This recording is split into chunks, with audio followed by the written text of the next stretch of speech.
Well, hello everyone. Last month, after hearing the concerns raised by Albertans about coal development on sensitive lands, I committed to widespread engagement on a modern coal policy. Today, I'm pleased to announce the details about how we will engage with Albertans on this important topic. Public engagement is about having an open conversation, and that dialogue starts today. Over the past few months, I've met with and heard from Albertans in all corners of the province about the future of coal development in Alberta, and I thank everyone who has taken the time to share their thoughts. I myself grew up in rural Alberta, and I know that Albertans have tremendous pride in our beautiful province. I have also learned that Albertans have a wide range of opinions on the development of Alberta's coal resources. As a result, I've decided that the best course of action is to appoint an external committee to lead a comprehensive public engagement that will inform the province's long-term approach to coal development. My goal is to ensure that the process is thorough and that it meets the needs of Albertans, and the Coal Policy Committee will do exactly that. Establishing a committee enables our government to develop a modern coal policy for Albertans by Albertans. The panel members each have an array of backgrounds and experience with coal development that will help us ensure the views of all Albertans are heard in this process. The committee will ensure everyone has the opportunity to contribute to how the province will manage our coal resources. I'm happy to have Ron Wallace, the committee chair, here with us today. He is an internationally recognized expert in regulatory policies associated with environmental assessment and monitoring. He was also a permanent member of the National Energy Board. Joining Ron on the committee are Fred Bradley, a former Alberta Minister of Environment to former Premier Peter Lougheed, and MLA for Pincher Creek Crow's Nest. Natalie Charlton, the Executive Director at Hinton District Chamber of Commerce. She has experience advocating for alternative energy resources. Bill Trafford, the President of the Livingstone Landowners Group, which represents landowners and supporters of the Livingstone Porcupine area of Alberta. And Eric North Pagan, who is a small business owner and a member of the Piikani First Nation. I look forward to hearing from them as they carry out engagement. Today, I am also opening an initial online survey that will inform the committee's plans for further engagement. Through the survey, Albertans are invited to share their thoughts about the management of Alberta's coal resources, as well as tell the committee if there is additional information needed to effectively participate in the engagement process. The survey is available online at alberta.ca/coal engagement, and it will be open until April 19th. We're only starting the conversation today, and I encourage Albertans to see this survey as an icebreaker. Shortly after the survey closes, the committee will be able to share other ways in which they will engage with Albertans.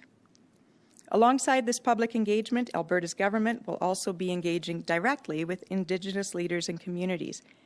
We recognize the foundational importance of Indigenous communities to the province, and their perspectives must be heard. In fact, I'm reaching out to Indigenous leaders today. And while this initiative will run parallel to the committee-led public engagement, I also encourage Indigenous peoples to participate in the wider engagement process, including the initial survey as they see fit. In conclusion, this process will be extensive and will offer various opportunities for Albertans to get involved. The committee will prepare a report that summarizes the perspectives they've heard and provide recommendations about the development of a modern coal policy. That report will be due to me on November 15th. I am confident that this process will ensure that Albertans have a chance to have their voices heard. I'll now hand things over to Ron Wallace, Chair of the Coal Committee, for a few words.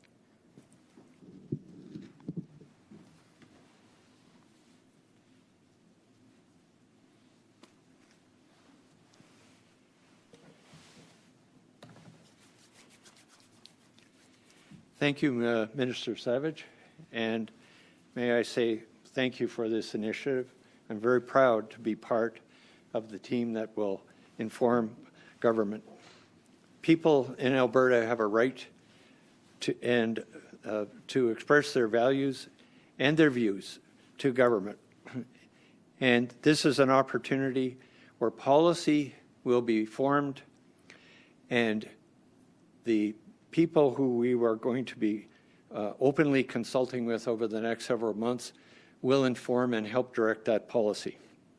It's an enormous opportunity for the people who are concerned and interested in this issue to not only speak to us, but to help inform the government and to form a policy going forward. I'm really delighted to know that my committee will be independently established, and that members Bradley, Charlton, Trafford, and Pagan will be part of that. I can say that our outreach is going to extend not only to the people and the ranchers and affected people in southern Alberta, but we're open right across the province to hear from it. And we are most especially interested in seeking the advice and guidance from the Indigenous people affected by the policy as it's being developed. As I said earlier, policy sets the stage for what will happen, and this consultation will set the stage for how the policy is devised and implemented. I'm looking forward so much to working with the government and with this minister to bring that about. Thank you so much. We'll now open the floor to questions. Operator, could you please put through the first caller, please? Thank you. Yes, the first question is from Emma Graney, Globe and Mail. Yeah, g'day. Just before I ask, am I allowed a question and a follow-up, or just one question? They're nodding to say both. Go ahead. Okay, awesome. Okay, first off to bat then, what's the cost here? And I know you said that they're going to have a report to you by mid-November, but when can Albertans expect new coal policy to actually be in place, after that policy, after that report, rather? Well, I think your first question was about cost, and we've allocated from existing government budget $500,000 to support the committee. We're also dedicating a secretariat of 5 full-time people within the government, within the department, to assist them on administrative duties.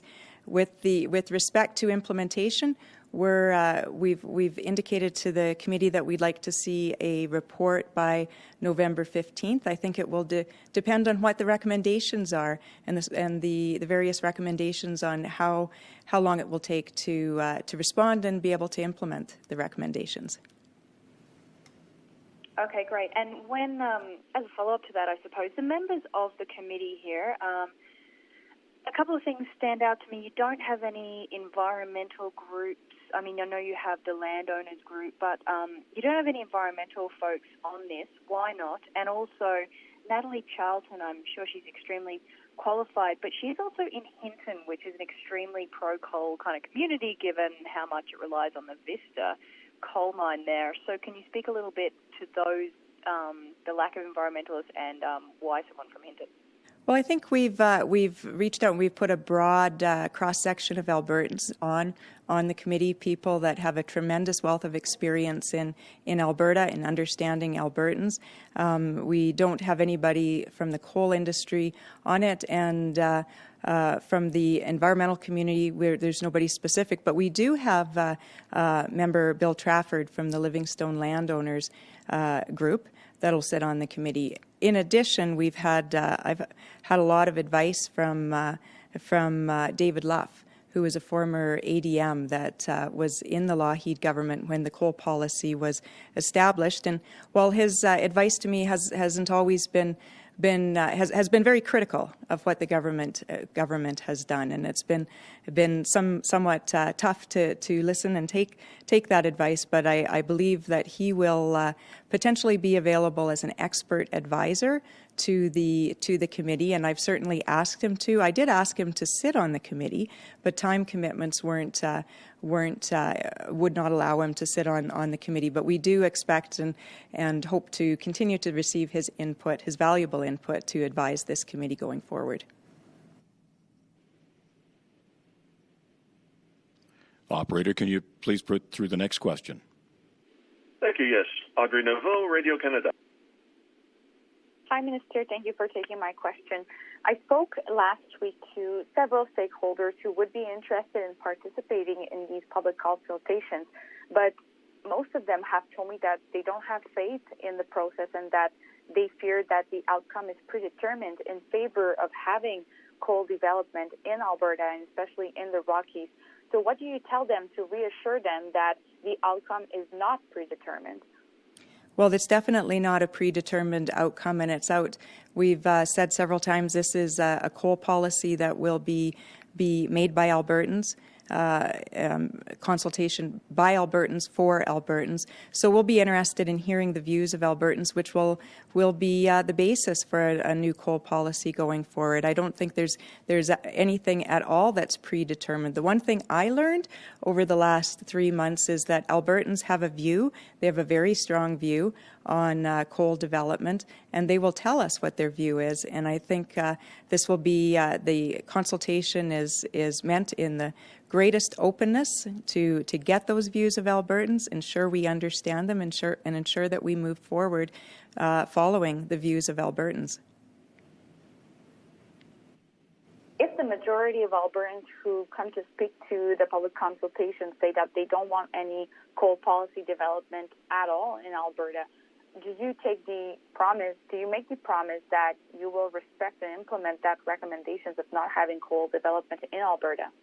Well, I don't want to prejudge what the Albertans will say. As in the one hand, we just said we're not going to prejudge, and we're not going to prejudge the outcome that it would be pro-coal. We're not going to prejudge the outcome in any way. I'm looking forward to hearing the views of Albertans, to listening to them, to gathering that information. The consultations will include Alberta's views on the 4 coal categories.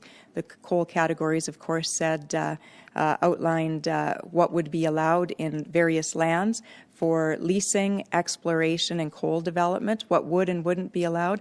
And I think we'll hear strongly from Albertans on what they think, and it would be wise for us to take the views of Albertans into account as we move forward with a modern coal policy.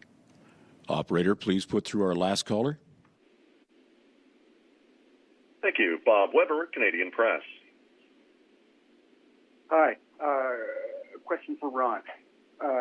Ron, do you understand your job as trying to find out whether Albertans want coal development in these areas or under what circumstances they would accept it? And I have a follow-up as well, too. Well, yeah, I do understand the job is to, first of all, listen to the widest spectrum of people in Alberta and to make sure that the minister and the government is appraised of those views. If I can just add a side comment about environmental scientists. I am an environmental scientist, and I have been for 40 years. And I am very, very pleased to say that at the front end of this project, I intend to be looking very, very carefully and listening very carefully to the views that come forward. Not all of the views are going to be based on environmental science. A lot of the views are going to be based on aesthetics, values, and traditional values that have come forward in Alberta and could be affected by these, by a coal policy. And as I said in my opening statement, policy directs the nature and the type of development, and this consultation is going to direct and inform the development of the policy. And I don't know if that fully answers both your questions, but I think that you should understand that this is an independent process that will be fiercely independent and very, very focused on listening to the views of Alberta and making sure that the government has a fair understanding of what those views are. A follow-up question, please, to the Minister. Minister, when will we see some details as to what this committee will actually do, and will it contain any government-to-government consultations with First Nations as promised? Well, on the Indigenous consultation, there will be government-to-government, a separate parallel process that's starting today as well to talk to Indigenous groups to get their views. In terms of the process that the committee will follow for engagement, that'll be designed by the committee. The committee will design that process, part of being an independent committee. will mean they'll design the process, how much engagement and where. I think we'll get a sense from Albertans from the initial survey of what issues they want to talk about, the ranking of importance of those issues, where there's areas where they could use a little bit more information and background to be able to participate. I think that will help guide the committee in formulating what the next steps will be and how they will engage with Albertans. But to be clear, that that process will be decided by the committee independently. This concludes our event. Thank you very much for joining us.